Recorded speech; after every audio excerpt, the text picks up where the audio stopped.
You are listening to the Toxic Mold Podcast with Steve Worsley, the toxic mold expert and your number one source for mold consulting and mitigation in the USA.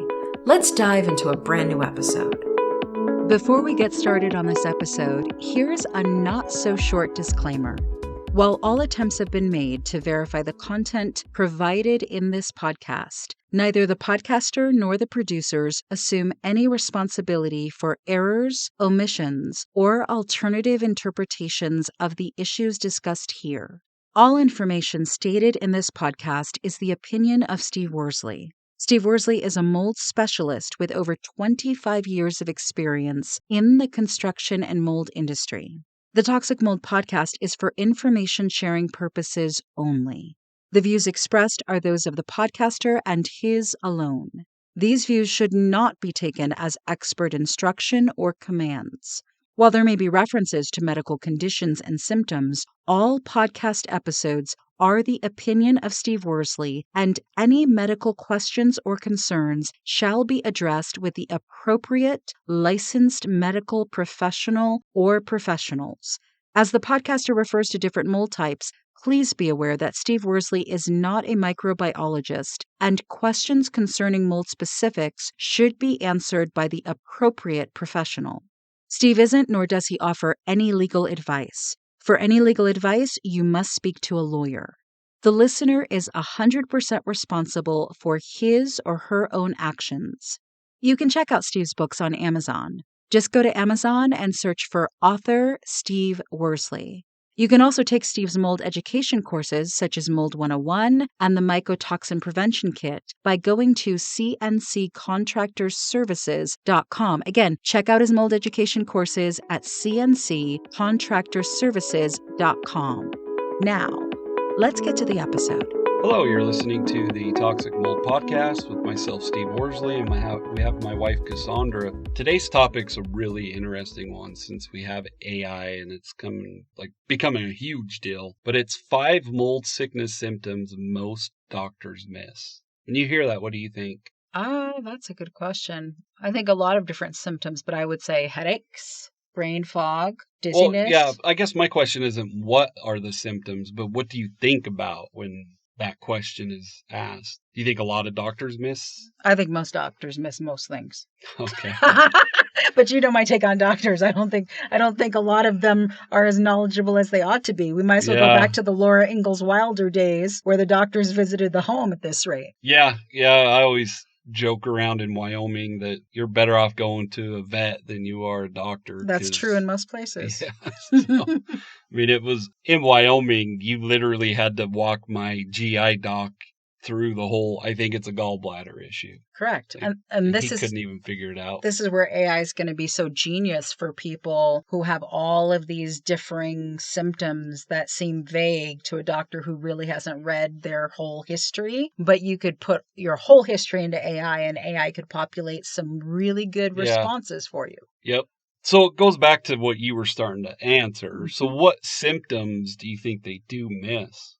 I think they miss most of them. Okay. I mean, when I say they miss most of them, and you've said this on a lot of episodes of the podcast, nobody knows their body more than the person dealing with the issue. They know when something's off. They know what's off. They know how long it's been going on. So when you, being the person who has these mold sickness symptoms, goes to your doctor and says, hey, I have a lot of headaches whenever I'm in the house, or I feel dizzy, or I have brain fog. The doctor will typically poo-poo it away as something else especially if they're not mold literate, without really investigating the connection with mold. Well, and I think, and I know medical professionals listen to the podcast, so if you are, this isn't a shot at you personally, but I do believe a lot of people in the medical field, I think they look at a lot of people like they're hypochondriacs. And it's kind of sad, but I think that they just poo-poo lots of things away. And if they can't do their normal examination, meaning just a simple examination, blood work,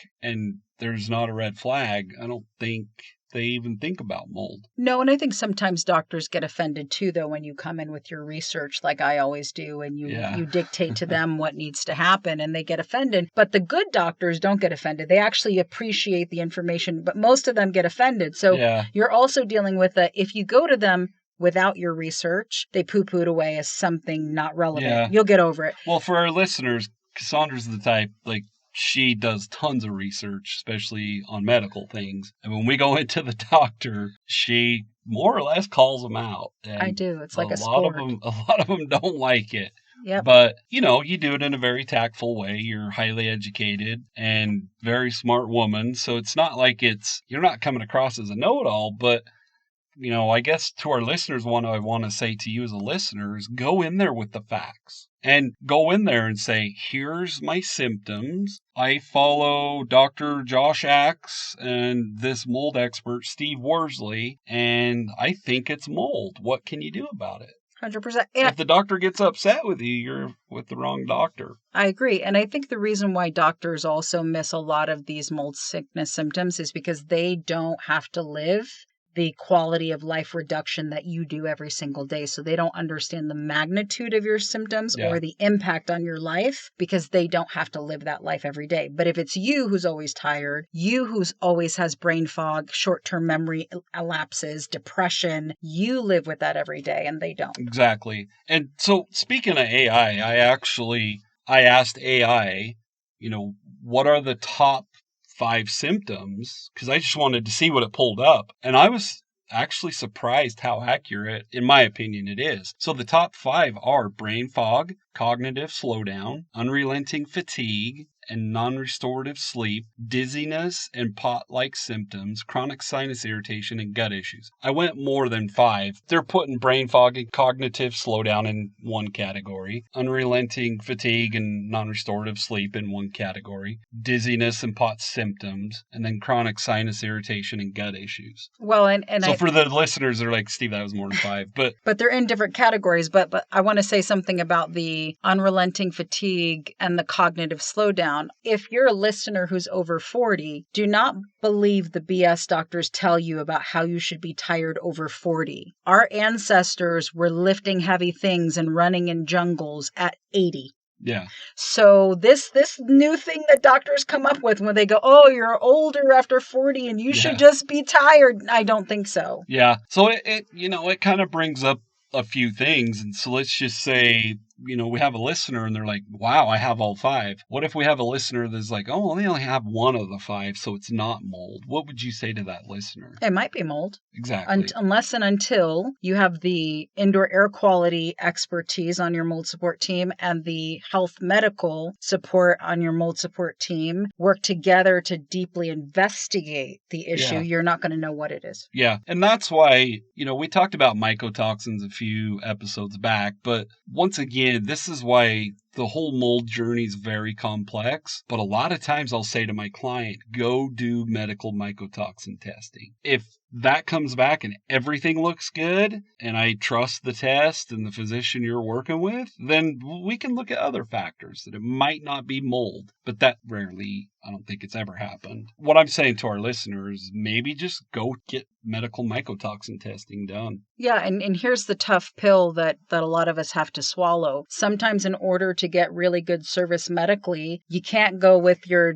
doctor through your health insurance. You have to actually pay out of pocket to work with somebody like Dr. Fox, who you interviewed, who is knowledgeable and mold lit. Like sometimes you have to pay the money and spend and pay full price to get the care you need. Right. But if you're sick, you will pay just about anything to get the care you need. Yeah, and I mean, so it kind of brings up my next question is what do you think the top reasons are these doctors don't understand it? Is it lack of knowledge? Is it just they don't want to say it's mold because that's not their expertise? Like, what are your thoughts on that? I think I'm going to try to be kind to doctors for a moment here. I think a lot of it has to do with the fact that we have built a medical system that is more a business than a medical system. And doctors are now being stretched in all kinds of ways. They have to see 50, 100 patients a day. They barely get time to look at charts. They barely get time to eat their own lunch. By the time they get to each and every patient, they've basically skimmed their record 2 minutes before they walked into the room, and that's being generous. Yeah. So I think doctors don't have the time to actually care for patients and do their homework and do their research, let alone spend time investigating mold, which may not be their specialty. Yeah. So I think it's a lack of knowledge, a lack of time, feeling stress and pressure because of the HMOs and all the requirements they have to make to even make money as a doctor, that's leading doctors to be less than stellar in their work with patients. Yeah. I mean, I think about it this way.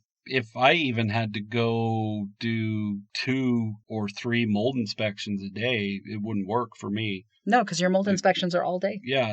So, if you think, I'm not saying a doctor should see you all day, but my comparison is the fact that, like you said, they're literally, I don't know how they book them. I don't work at a doctor's office. They probably book a patient every 15 minutes. They literally do. And on top of that, we live in a different world. To go back to the Little House on the Prairie, there was a time when everybody stayed in the communities that they were born in. So your doctor saw your parents. Yeah. So they actually took care of your parents and knew their medical history. Then they saw you. And they saw you from the time you were born. Like, there is something about that makes a doctor care more about the patients when they've seen the whole family for generations. Think about a doctor that's going and treating a patient in their home, and maybe they're having gut issues, and they see a bunch of rodent feces and dog hair everywhere, and the house is like unkept. They get to see that. The doctor that you go see in their office, that 30 other people are in the same office that day, they don't see anything except for you and the clothes you're wearing. 100%. It's no different than, you've had certain clients where you go and do their mold remediation in one house, and then they want you to look at their safe house. And when you investigate their safe house isn't safe. Yeah. Right? Like, if you hadn't seen the safe house, though, you would have assumed that the safe house was safe. Exactly. But when you get to see all the different facets of what they're living, you start putting the pieces of the puzzle together. Yeah, and I get to see, one house has, maybe it's an older home, and I can tell by the furniture and obviously just the style of the home. Then I go to a newer home. I don't ever just assume it's a newer home so there's no mold. Most of the time, the newer homes is where we find the mold. But yeah, it's just, I think the biggest problem is these doctors are so rushed. I don't think they want to be. Mm-hmm. And we're not going to get into the politics of regulations and everything else. But when they have to do all this paperwork and they're so restricted, their hands are tied. Correct. And they're not as invested in your well-being as you are, which is why you have to take charge. And you've got to know what are the 5 mold symptoms that most doctors miss. And it is things like brain fog. It is things like cognitive slowdown, which is why we always say document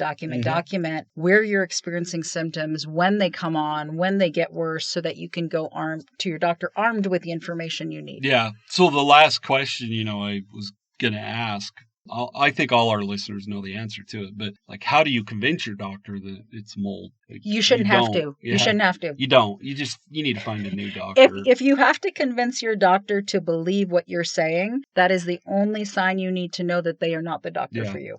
Fire them. It's not a game of who's right and who's wrong, or you're going to prove your doctor wrong. Just go, like you said, do your own homework. You can do through real-time labs. They do medical mycotoxin testing. I could be wrong, but I'm pretty sure once they got bought out by US Biotech, you can, anywhere in the United States, no matter where you live, you can order the urine test. So, wow.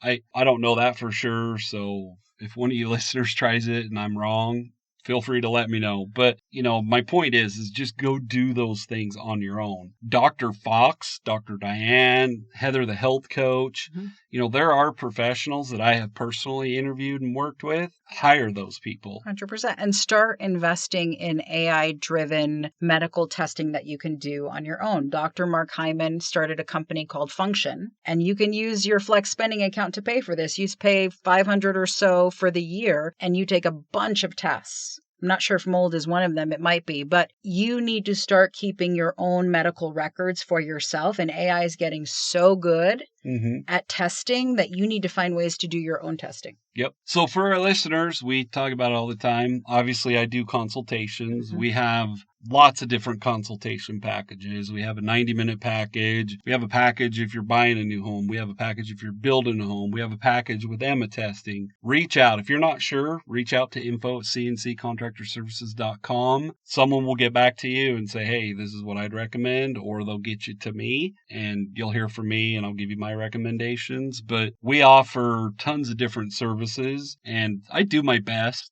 I try not to, but as you very well know, I've done consultations at 11 o'clock at night. So I do my best to try to squeeze people in. So for our listeners, go to cnccontractorservices.com. There's a bunch of services. If you don't see what you want, feel free to reach out. Yes, and listen to the other podcast episodes that feature Dr. Diane. There's a couple of those. 213 is her. No, the reason I know that was the first interview with her. Okay. And because that's the most listened to podcast episode. Okay. I think Dr. Diane is 258, I think, but I can't remember for sure. And there were 2 Dr. Diane interviews, right? 2 Dr. Diane and 2 Dr. Fox. So go back and listen to those episodes with physicians and health practitioners. Heather, the health coach, is another interview you did. Listen she would to be like one. 257, I believe. Yep, because you need I should have that in front of me, but I don't. You need to put together your mold support team. And it includes experts like Steve, but it also includes health coaches and doctors and naturopathic physicians. Build your team. Yep, exactly. All right, we appreciate all you listeners. Have a great week. Thank you for listening to this episode. Are you ready to take control of your environment and protect yourself from harmful mycotoxins? If you said yes to that, check out the Mycotoxin Prevention Kit. This easy-to-follow digital program is delivered straight to your inbox, guiding you through simple steps to reduce your exposure to the harmful byproduct of toxic mold, helping you feel safer and healthier at home. The Mycotoxin Prevention Kit gives you loads of education on mycotoxins for a really affordable price. Get started today by visiting cnccontractorservices.com/mycotoxin prevention kit. That's cnccontractorservices.com/mycotoxin prevention kit.